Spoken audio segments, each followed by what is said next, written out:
Hey everybody, Scout Crafty here again. Mishmash Monday. Just in case you're not sure, I am wearing my Mishmash Monday shirt, thanks to the Corolla family out there in Long Island.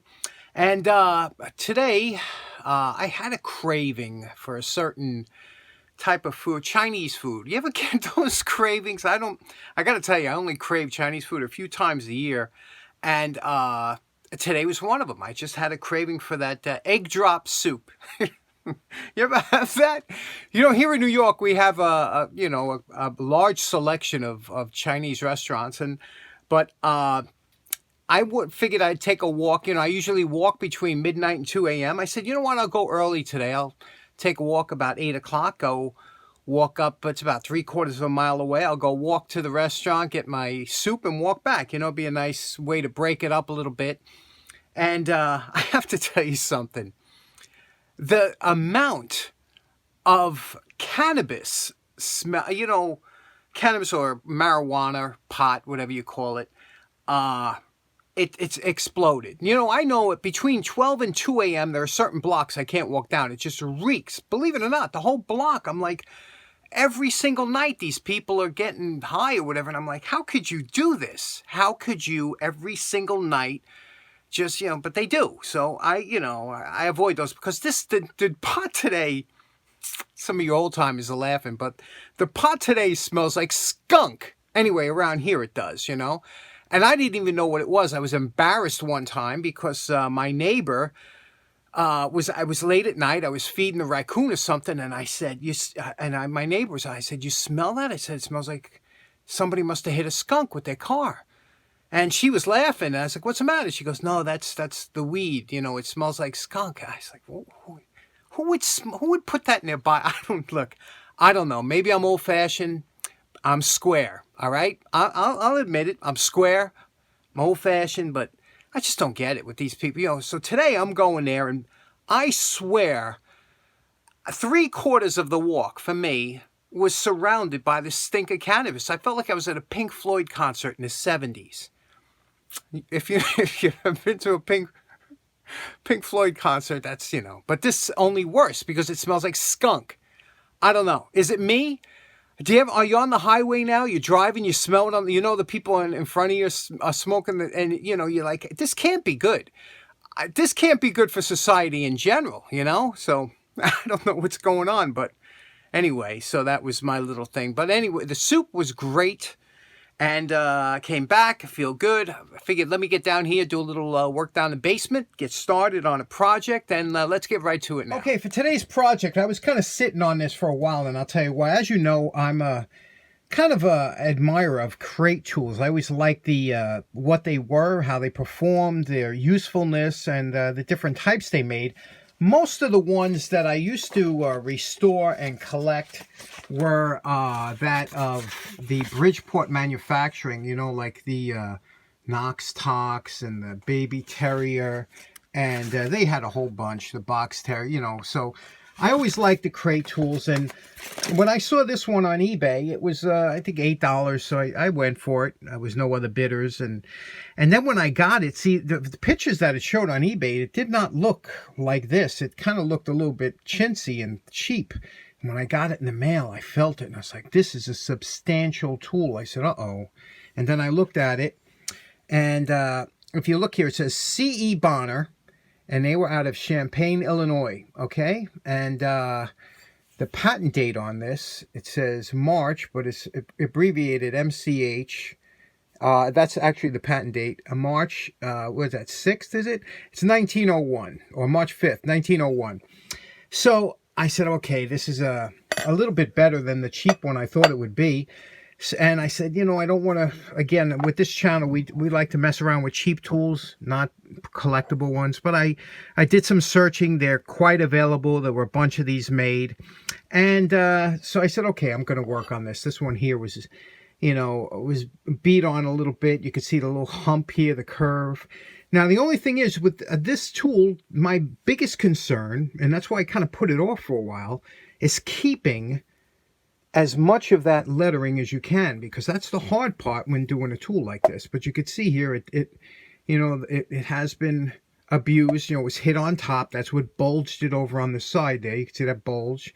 And it's got some marks, but it is a quality tool. They did come with a coating on it. I don't know what kind of coating on you could see, but it's all rusted through. But it was a polished tool when it came out. These were, you know, pop. As far as a nail puller goes, I doubt they work that good. Let's give it a shot and see how they work. Okay, let's take a look at how this tool would operate. You can see you have two sides. One, you have the nail puller on the forward side, and here you have it on the back side. Now, if you had a nail like this, you could push it in like that, and then I guess raise up this side to pull the nail out.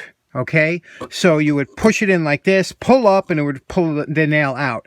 If you had it here, you would pull it towards you, use the front again as leverage, and pull the nail out. It pulls it straight out, does a nice job.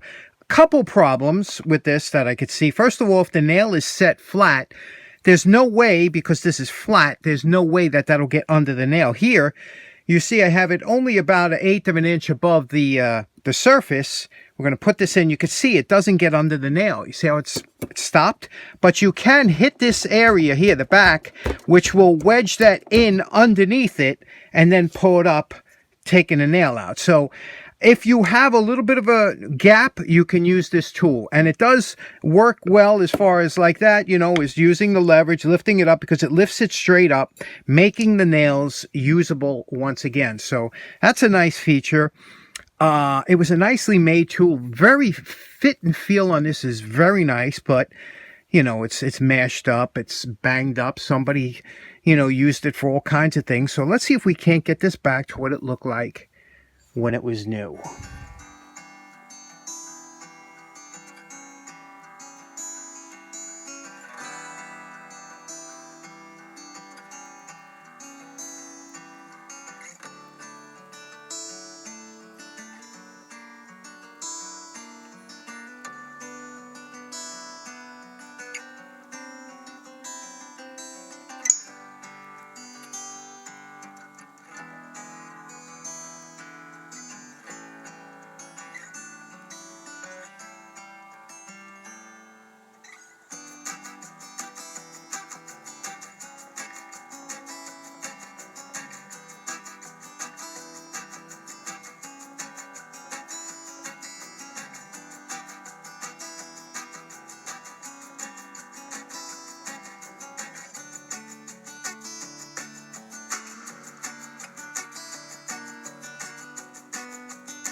Okay, next up, while paint is drying on that project, we got another quick item I wanted to show you. I think you'll find it real interesting. Let's go check it out. Okay, next up, I have a really cool item that's on loan to me from my buddy and mentor, Dan Semel. And this is a really interesting multi-tool. Now, you've seen a lot of these before, and I've shown these on the channel, the Miller's Falls type and the John Frey type, you know, these type that were a wooden handle, usually rosewood, that had a cap on the back that encased a bunch of different multi-tools. Well, this one here, around the turn of the century, they had these beautiful, and you can see here on the back, it says L.E.B. Co. It was actually the L.E.B. sales company. And you can see Pat Pending, and then it had a address of Broadway. Well, it says 115 Broadway. What is that? New York, USA. Now, that was probably the distributor. I doubt the factory was there. But what a beautiful little multi-tool. Let me show you how this works and what it has. First of all, as you can see, it has a regular hammer on here, which you could probably use for blacksmithing. It has that kind of beef to it. And on the other side, it has a little ball peen hammer. But let me show you what's inside. When you open up the case here, it slides out. It is a brass case that is nickel plated. You can see some of the nickels coming off. And here are some of the many multi-tools they offered that you could get in with this kit. What an amazing array of tools. Let me show you what some of these tools were and how they work. Now here we have some of the very interesting tools that were incorporated into this case, and you could see here we have like a regular awl, you know, and these were they had a type of a square shank that would fit into a collet here. There was a collet. Now, unfortunately, one piece of this collet is missing, but it does still operate.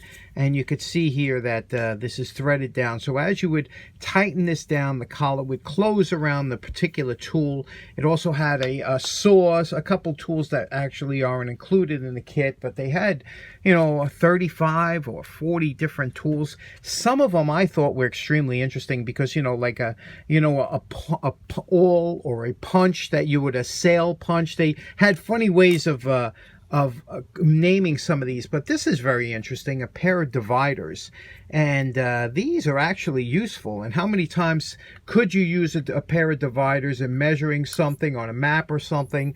Very nice. They're made from a tempered spring steel.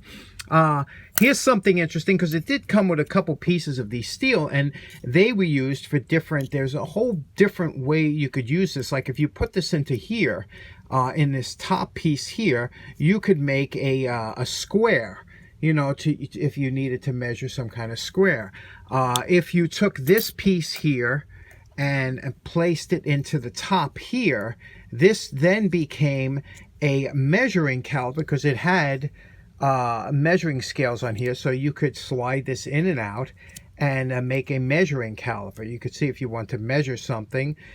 Very interesting again, and they had a whole bunch of different ways that you would use this. Now this dot, it looks like it goes in here to possibly make some kind of angle bevel that you could have, you know, if you wanted to. So again, the tool had a lot of imagination in the way it was made and designed, and I really do enjoy, you know, tinkering with this tool. And that brings me up to a question that I have that I wanted to pose to you, that I always always thought about. You know, if you had to be stuck on a deserted island and you could only have one tool besides a machete. Let's say you are able to keep a machete and you can only bring one additional tool on a deserted island. What tool would you bring? Now here's a very interesting tool that goes on to this little LEB tool, and I wonder if you can identify what this is. Take a look at it. And again, they had multiple uses. You can use a tool for many things, but what do you think that they advertised this particular attachment for? Okay, take a second and look at it and tell me what you would think you would use it for, and I'll tell you. Very interesting. This is a cork puller. Isn't that interesting? Now how you would work this is you would take your fingers here, put over the top of the hammer. You would place this, pierce the cork through the actual cork, and then you could, once it made it through the cork, you could just tilt it a little bit or turn, and this will grab the bottom of the cork and pull it out of the bottle. Very interesting. You know, we're used to having cork screws. This is a cork puller. One of the interesting tools that was in this little LEB toolkit. And again, these are, you see these pop up a lot on eBay, but they aren't cheap, you know, because they are old. You know, at 100 years old, you don't find these things too cheap. So Dan, thank you very much for the loan. I really appreciate showing this tool. Now you know my favorite part. Remember what this Bonner multi-tool looked like before we started? And we're calling this project done. This one here, I took a little bit extra time because there was just something about this tool that screamed of quality. And again, it's over 100 years old. I love working on older tools. This is a tribute to what this tool would have looked like, probably close to the fact. The only thing is, it was hard to keep, you know, whenever you're trying to keep the lettering, which we kept most of it, 99% of it, you can see here the date. But we also, when you keep the lettering, you keep a lot of the pitting that goes around with it. But other than that, I would have loved to take that straight down, but, you know, again, we had to keep the namesake. And look over here, you know, remember what the top looked like before, remember what that, you know, how beat up it was, and the face, how beat up it was. Now, again, this tool is what this would have looked like if you went to, you saw this hanging on the wall. I doubt it had any red in there, but I always think that looks, that really that really makes the tool jump, doesn't it? It's just a beautiful, beautifully well-balanced tool. Another thing I did is, if you notice, and this is really important, look at all the every bevel, every edge along this entire tool is now beveled, so that it gives you, when you put this in your hand, oh, what a feel. I mean, after I finish a tool, it sounds crazy, but I handle it for about 10-15 minutes, just touching, making sure there's not one sharp area, even the tip, not one sharp area on this whole tool. This is the way it's supposed to be, how it's supposed to feel in your hand, and it's lovely. It's absolutely lovely. I just really happy with this one. What do you think of that? So in closing, special thanks to Dan for that cool little LEB tool. If you see one of those at a flea market and they're cheap, pick it up, because they are quite collectible. Also, enjoyed doing that tool today. That really came out nice, and I hope you liked it. And let me know in the comments, besides a machete, what tool would you bring? And don't say a generator or something crazy that needs gas or electricity, because you only can bring a tool that has to survive on its own to a deserted island. Let me know. I think that's pretty interesting. All right, thanks so much for tuning in. Hope you have a great day. Take care now. Bye-bye.